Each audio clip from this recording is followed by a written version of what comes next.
Welcome to This Week Crypto News and Announcements from Top Market Coins. On the spot of This Week Overview, we go ahead with the ongoing war in Ukraine, restrictions and bans in the world of crypto, how the world's largest centralized exchanges respond. News 1. Visa and Mastercard suspend service in Russia. Russian banks turn to China.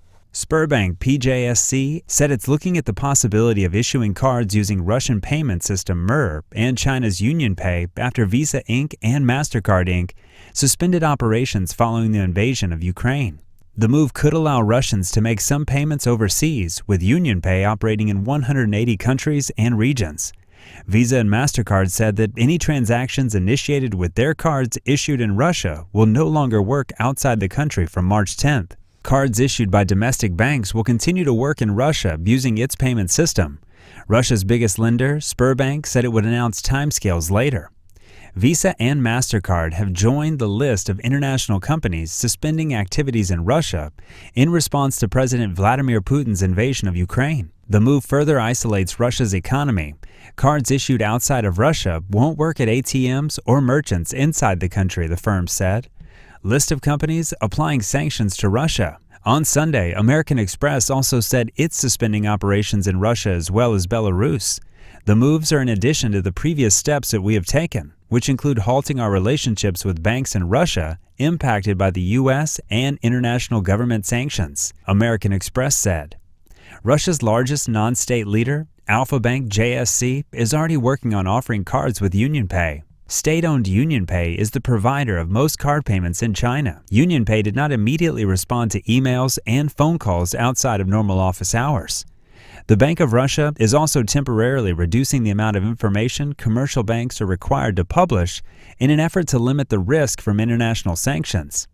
Starting with statements for February, banks will no longer have to release accounts prepared to national standards or make any additional disclosures on their websites, the central bank said in a statement. The Central Bank of Russia advised its citizens to use cash abroad. It said Mir cards could only be used in Turkey, Vietnam, Armenia, Belarus, Kazakhstan, Kyrgyzstan, Tajikistan, and the breakaway territories of South Ossetia and Abkhazia. News 2. Global crypto exchanges resist call to block Russian Usero FAR. Crypto exchanges are at the center of the U.S. efforts to carry through the sanctions, but most are refusing calls to block Russian addresses en masse. Why it matters. Ukrainian Vice Prime Minister Mikhailo Fedorov asked major crypto exchanges to go beyond sanctions and block the addresses of all Russian users.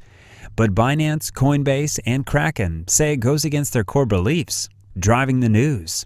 After Russia was barred from accessing foreign reserves and some banks kicked off SWIFT, attention has turned to crypto as a possible platform for evading sanctions. Bloomberg reports that the White House National Security Council and Treasury Department have asked major crypto exchanges to help cut off access to sanctioned entities and individuals. Most have said they will comply with sanctions and block addresses identified by the Treasury's Office of Foreign Assets Control. Yes, but some exchanges, including Binance, Coinbase, and Kraken, have come out against blanket bans on Russia-based addresses, saying it would unfairly hurt innocent Russian nationals. Kraken CEO Jesse Powell perhaps took on the strongest techno-libertarian slant, tweeting, "Bitcoin is the embodiment of libertarian values, which strongly favor individualism and human rights." Of note, there's an oddness to this ideological stance coming from centralized crypto exchanges. If the U.S. does impose broader sanctions across Russia, Binance, Coinbase, and Kraken are signaling that they will comply. As Kraken's Powell notes, Russians should be aware that such a requirement could be imminent. It's also worth noting Russia is a large market for cryptocurrency. Still, many believe the focus on crypto as a platform for sanctions evasion is misguided. Top market coins and other decentralized exchanges respect the privacy of users and strive to give the best trading experience, without obligation to report personal data.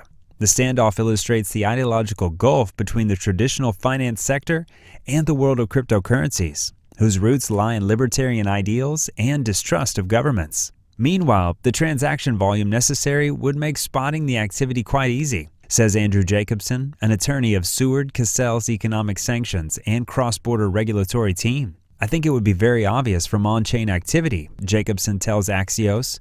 It's actually much harder in this day and age to launder funds on public ledgers than it is to do that with fiat. With respect to free speech, Elon Musk stated that he was told to block Russian news, but he clearly stated that he won't do it. News 3. Elon Musk says Starlink was told to block Russian news sources, but it will not do so unless forced at gunpoint. SpaceX's Starlink was told by some governments to block Russian news sources, Elon Musk said. On Saturday, Musk tweeted that the company would not do so unless at gunpoint. Musk had previously shared concerns over Starlink systems being targeted in Ukraine. SpaceX's Elon Musk tweeted on Saturday that Starlink was told by some governments to block Russian news sources. Musk said on Twitter, Starlink has been told by some governments, not Ukraine, to block Russian news sources. He will not do so unless at gunpoint, he added. Sorry to be a free speech absolutist. On Friday, the CEO warned Starlink systems that they could be targeted in Ukraine and advised people to use it with caution as the system is the only non-Russian communication system still working in some parts of Ukraine, Insider reported. Not the same situation we face with other major decentralized platforms MetaMask and Opensea. News 4. Opensea and Metamask blocking and deleting accounts of users. NFT marketplace Opensea confirms it will block accounts hit by U.S. sanctions, reviving the debate over how decentralized blockchain really is. Opensea blocks users and territories on the U.S. sanctions list from using our services, including buying, selling, or transferring NFTs, Opensea said in a statement to CoinDesk on Thursday, after users in countries under certain sanctions from the U.S. complained that they had lost access to their accounts. Iranian users on Opensea, the largest marketplace for non-fungible tokens, NFTs, reported they were unable to access their accounts on Thursday, with some artists claiming that the platform had deleted their NFT collections. The same day, Venezuelan users also reported they were no longer able to access MetaMask, the most popular crypto wallet for those using the Ethereum blockchain. MetaMask parent company, Consensus, wrote in a statement to CoinDesk that it observes U.S. sanctions on Iran, North Korea, Cuba, Syria, and the Crimea, Donetsk, and Luhansk regions of Ukraine. Some blockchain enthusiasts argue that the decision by Opensea and MetaMask violate a key principle of Web3, the supposed next iteration of the Internet. As imagined by blockchain enthusiasts, where individual companies can exert unilateral control over user data and experiences. topmarketcoins team stands against these sanctions and point that the right of the users to protect their privacy is its #1 priority. No one has the right to delete accounts or seize other person's assets. We may remind you that the assets of our users are our #1 priority.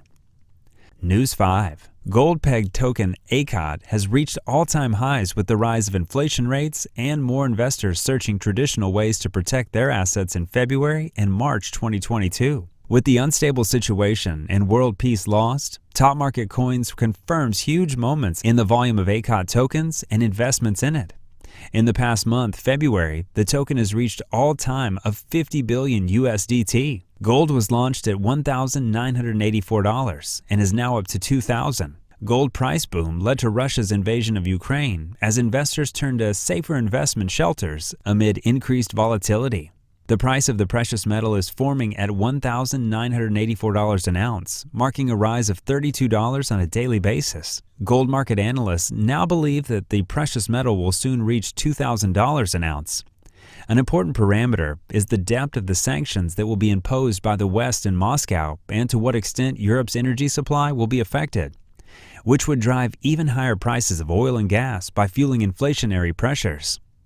As long as markets accelerate disruption in the supply chain and therefore higher inflation, the price of precious metal will continue to move upwards. And therefore, there will be higher inflation of the price of precious metal, and that'll continue to move upwards. What makes sense is that gold has been preferred in recent days by investors, but in the form of the adoption as a crypto asset.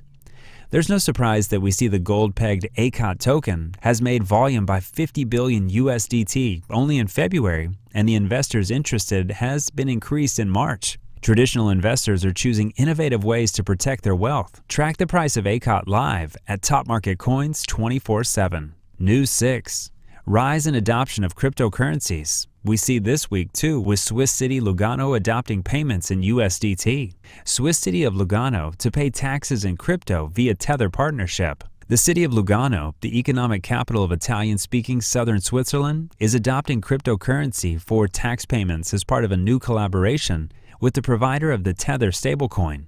Tether Operations Limited, the blockchain-based platform that powers USDT, the world's largest stablecoin by market capitalization, has signed a partnership with the administration of Lugano, according to a joint announcement on Thursday. Tether and the city administration have established a center of excellence for blockchain adoption, with the goal of becoming a major European blockchain hub. The collaboration intends to demonstrate the real-world use cases of blockchain by applying it practically in the local community, including adopting cryptocurrency payments and experimentation of blockchain solutions on an urban scale. Tether and the city specifically plan to implement the Lightning Network, a second layer added to Bitcoin's blockchain to overcome the scalability obstacles of its crypto city infrastructure. Lugano aims to scale its efforts to enable citizens and companies to pay their taxes in cryptocurrency in the near future, pending several formal approvals and infrastructure projects. The ultimate goal is to accept crypto for payments of all goods and services, equating it with a fiat currency, the announcement notes. As part of the partnership, Tether will also create a multi-million-dollar fund to help finance blockchain-based startups and blockchain services in the region. Additionally, Tether will contribute its expertise and support to the city of Lugano to provide industry education through collaborations with local universities and research institutions. According to Lugano's mayor, Michele Folletti, the latest partnership with Tether will help the city further scale its fintech efforts and development. He mentioned that the city of Lugano has been actively involved in the crypto and blockchain technology in recent years, including its work on LVGA point citizen payment tokens, non-fungible tokens, and other blockchain developments. Stating Lugano is investing in its future, in recent years we have already implemented blockchain-based solutions, including the My Lugano app and its LVGA points payment token, the Lugano digital franc, and the 3A-chain blockchain infrastructure. News 7. How the war in Ukraine could impact the bills. Analysts no longer forecasting inflation to slow. It's possible that the war will increase food prices, but how it will play out is complicated. Russia and Ukraine are some of the largest producers of wheat globally. Together, they account for 29% of all wheat exports, but with a war raging on, those exports may come to a halt. The United States doesn't rely heavily on the region for wheat, but the shock to the global supply chain could ultimately affect the U.S. The countries that depend on the region for wheat will be forced to buy it elsewhere, including the U.S. An increased demand for a smaller inventory could ultimately drive food prices up. A USDA spokesperson told Forbes Advisor that the department is closely monitoring the situation, but we currently do not foresee the conflict in Ukraine as having a significant impact on food prices in the U.S. Others, though, aren't so optimistic. While increased costs due to a wheat shortage could be small, there's another factor at play that could cause large food price increases: energy costs, which are already soaring. Energy and food commodities are intertwined, said Robert Frick, corporate economist at Navy Federal Credit Union. He describes these increasing energy prices as the compounding factor that will drive food prices up. Frick says that several components of food production rely on energy, including transporting the raw materials, processing them, packing them, and transporting final products to store. An increase in energy cost is going to amplify the increase in food prices, Frick says. The increase could be a lot more than people are expecting. The Biden administration has said it won't ban Russian oil imports, as this would lead to higher gas prices, which are already expensive due to increased demand and a struggling supply. The current national average price of gas is $3.84, according to AAA, a 27-cent increase in the past week. Patrick Dahan, oil and refined products analyst at GasBuddy, a fuel price analyst technology company, predicts the national average price will reach $4 per gallon by the end of March, something that hasn't happened since 2008. Analyst for SEB, Mikkel Nestor, said that it's impossible to make any numerical forecast at this time. What is for sure is that predictions from earlier this year are no longer valid, and inflation will remain high possibly for the remainder of the year. It remains unclear today whether Russian gas and oil deliveries to Europe will continue. This is why the price of gas and oil has reached an astronomical height today, Nestor said. Food and energy prices make up more than a third of the consumer price index. Nestor said that the fact Russia and Ukraine are key cereal exporters has hiked the price of wheat by 50%. This is why we cannot rule out the consumer price index growing faster than salaries this year. That said, we can expect the government to try and alleviate rapid price advance, which is why the index might not grow as much as feared, the analyst offered. And that's all for our weekly crypto review on Top Market Coins. If you enjoy it, you know what to do. Hit that subscribe button, like button, and ring the bell for notifications.